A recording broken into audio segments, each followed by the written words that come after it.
Hello and welcome.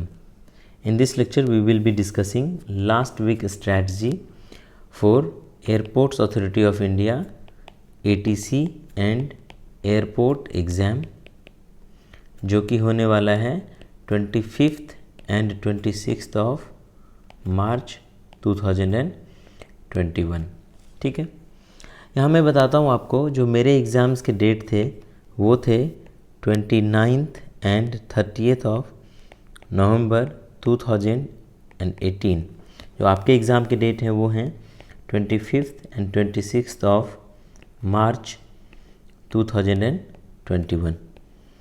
मैंने 20th नवंबर को मैंने कुछ स्ट्रैटेजी प्लान करी थी, ठीक है, जो कि था इस एग्ज़ाम से बिफोर 9 डेज़। ठीक है, और अभी आज हैं 11th ऑफ मार्च। ठीक है, सो यहाँ से आपके एग्ज़ाम में बचा हुआ है अभी 14 डेज़। ठीक है, जो आज से 4-5 दिन बाद भी देखेंगे इस वीडियो को, they can be benefited from this strategy. ठीक है, सो लेट्स स्टार्ट। ये जो प्रोजेक्शन है मैंने 20th ऑफ नवंबर 2018 को ये स्ट्रैटेजी प्रिपेयर करी थी। मैंने बहुत सारे क्वेश्चंस देखने के बाद मैं फाइनली कंक्लूजन पे पहुंचा था कि इस तरह की मार्क्स डिस्ट्रीब्यूशन होती है। तो यहाँ पे देख सकते हैं आप, यहाँ पे मैंने फिजिक्स और यहाँ मैथमेटिक्स का सिलेबस लिखा है यूनिट वाइज, और उस पर मार्क्स लगाए हैं कि कितने मार्क्स किस चैप्टर को मिलते हैं एग्ज़ाम में। मतलब नॉर्मली एक ऑब्जर्वेशन था मेरा। ठीक है, और यहाँ से आप देख सकते हो 20 से मैंने शुरू करा है and this is 26th। So 7 days are there. ठीक है, और यहाँ पर आप देखो 7 डेज़ में 7 यूनिट मेरे को ख़त्म करने थे। तो सबसे पहला यूनिट था मॉडर्न फिजिक्स। फिजिक्स में हम लोग पहले देख लेते हैं। मॉडर्न फिजिक्स इसे मिले थे 4 to 5 marks. Then was thermodynamics, 4 to 5 marks were there for thermodynamics. Then is electrostatics and thermodynamics में काइनेटिक थ्योरी ऑफ गैसेस भी थे ना। इलेक्ट्रोस्टैटिक्स टू AC, EMI वगैरह सब मिला के। ठीक है, so 7 marks were there for electrostatics to AC। Mechanics 5 marks were there. Fluid mechanics and elasticity 1 to 3 marks were there. Waves and optics and sound. ठीक है, इसमें आपका वेब ऑप्टिक्स, रे ऑप्टिक्स, ये सारा चीज़ आ जाता था, SHM वगैरह सब कुछ।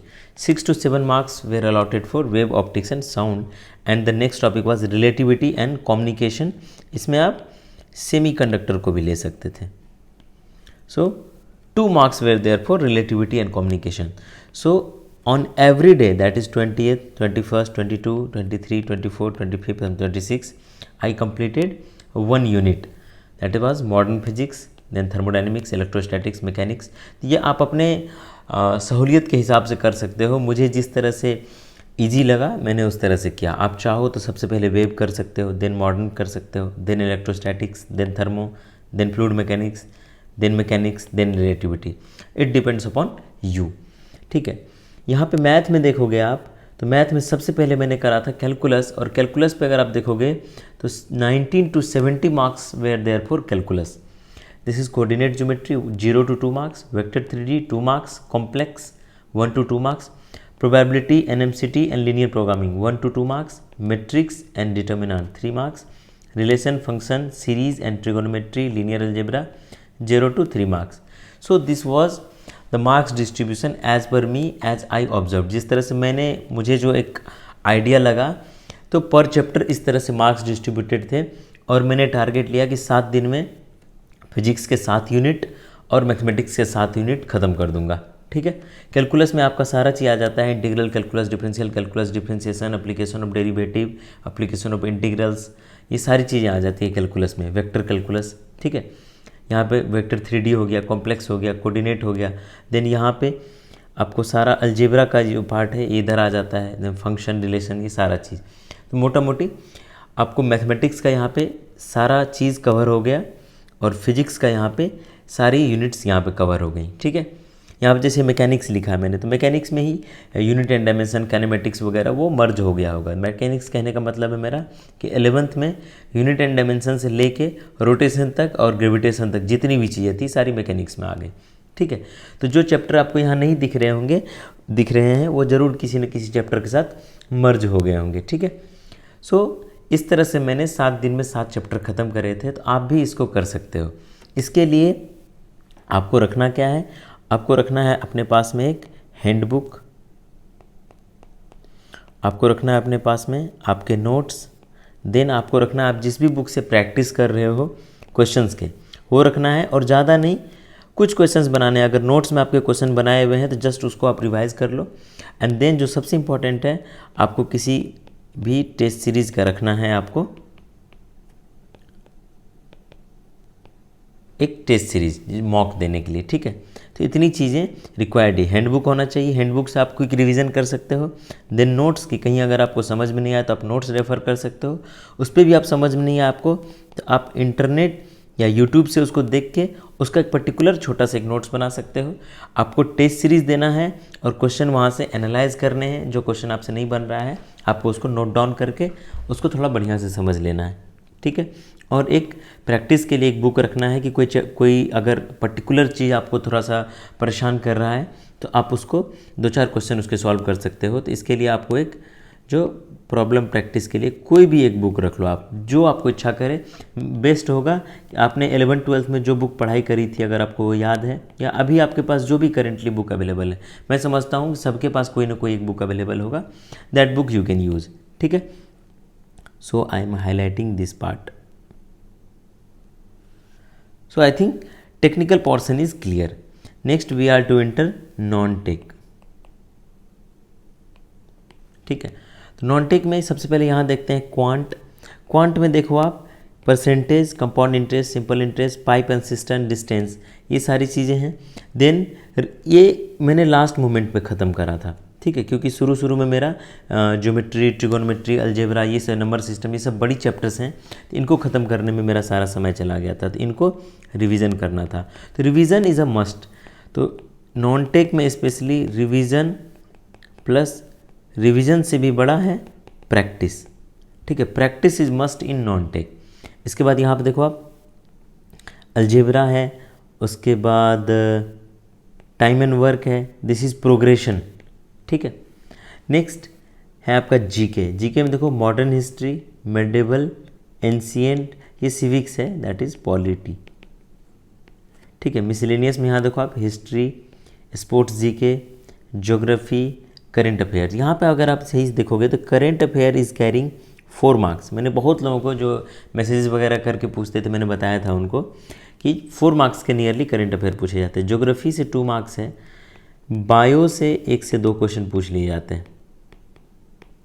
तो आपको अगर मैं एटीसी की बात करूँ, क्योंकि ऑपरेशंस में जो जीके आपको पूछे जाएंगे वो ज़्यादातर पूछे जाएंगे एविएशन से रिलेटेड।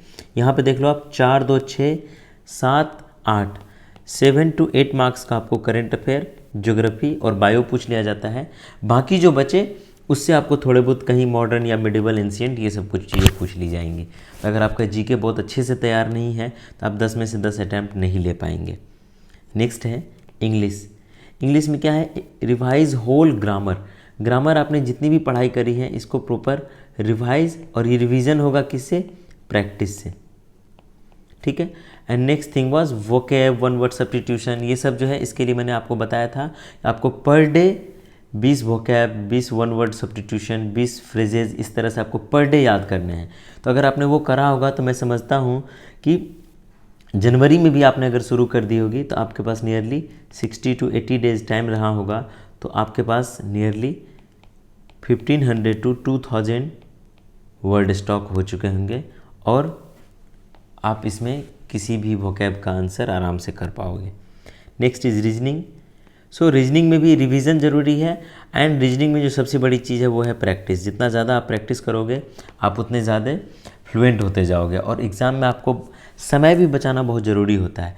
और समय तब बचेगा, आप जानते हुए भी आपको कहीं पर ज़्यादा समय लग सकता है। अगर आपने प्रैक्टिस नहीं करी है प्रॉपर तो आपको वहाँ पे ज़्यादा समय देना पड़ सकता है क्वेश्चन सॉल्व करने के लिए। मगर आपने अगर प्रैक्टिस करी हुई है खूब तो आपको क्वेश्चन बहुत ही आराम से बना पाओगे।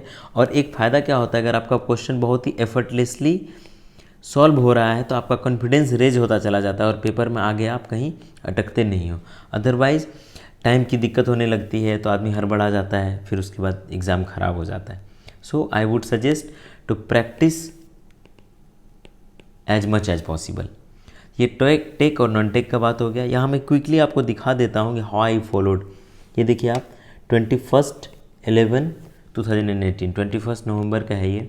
यहाँ पर देखो आप, वोकैब मैंने उस दिन भी करा है, physics, then math, then quant, देखो परसेंटेज करा है मैथ में। फिजिक्स में क्या करा है, इलेक्ट्रोमैग्नेटिज्म करा है, English grammar, current, GK, reasoning, ये सारी चीज़ें मैंने करी हुई हैं। ठीक है, यहाँ पे देखो आप, यहाँ भी मैथ में मैट्रिक्स फंक्शन करा है, फिजिक्स में इलेक्ट्रोस्टैटिक्स मैग्नेटिज्म करा है, फिर क्वांट है, इंग्लिश ग्रामर है, जीके है, रीजनिंग है।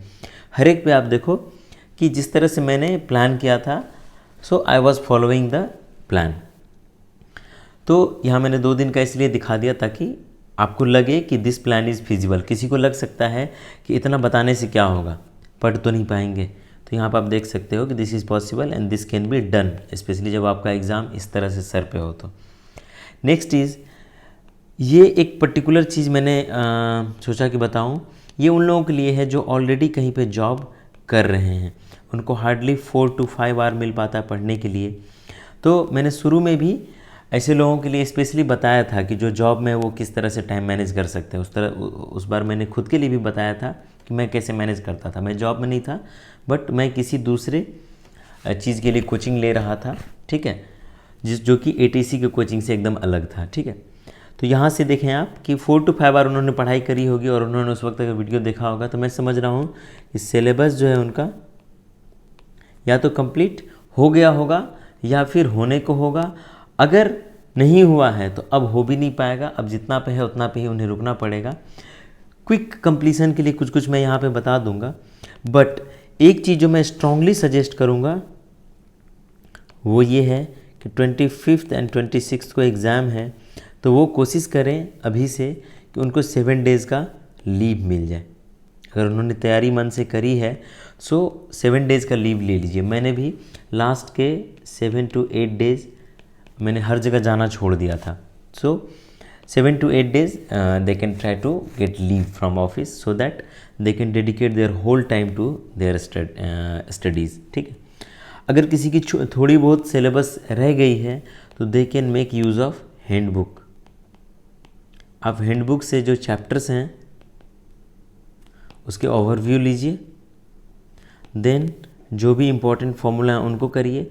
और कहीं, चूँकि आपने एक बार पढ़ा हुआ, सब लोगों ने 11th-12th में पढ़ी हुई है एक बार, तो उनको कहीं ना कहीं सबकॉन्शियस माइंड में सारी चीज़ें हैं। ठीक है, और उसके बाद आप कहीं पर अगर स्पेशली दिक्कत होता है तो आप किसी बुक या फिर इंटरनेट को रेफ़र कर सकते हो। ठीक है, और कुछ क्वेश्चन अगर लगे आपको कि इम्पॉर्टेंट है, ये बना लेना चाहिए, तो आप उसके लिए एक प्रॉब्लम बुक अपने पास में रखो और एक क्वेश्चन वहाँ से आप सॉल्व कर सकते हो। ठीक है, तो इस तरह से जिनका सिलेबस में थोड़ा बहुत कुछ कुछ बचा हुआ है तो वो हैंडबुक के थ्रू जाके अपना सिलेबस कवर कर सकते हैं। हैंडबुक में आपको ऑलमोस्ट सारी चीज़ें कॉन्साइज वे में दी हुई होती हैं और स्पेशली फॉर्मूले दिए हुए होते हैं, तो फॉर्मूला आपको याद रख पाना आसान हो जाएगा अगर आप हैंडबुक को बार बार देखते रहेंगे। तो मैं समझता हूँ कि मैंने नॉन टेक और टेक में सारी चीज़ें डिस्कस कर दी। जो जॉब में है उनके लिए भी मैंने एक स्पेशल चीज़ें बता दी। ठीक है, जिनकी सिलेबस अभी कंप्लीशन नहीं हो पाई है, they can take use of handbook, ये भी मैंने बता दी। इसके बाद बचा एविएशन एंड मैनेजमेंट।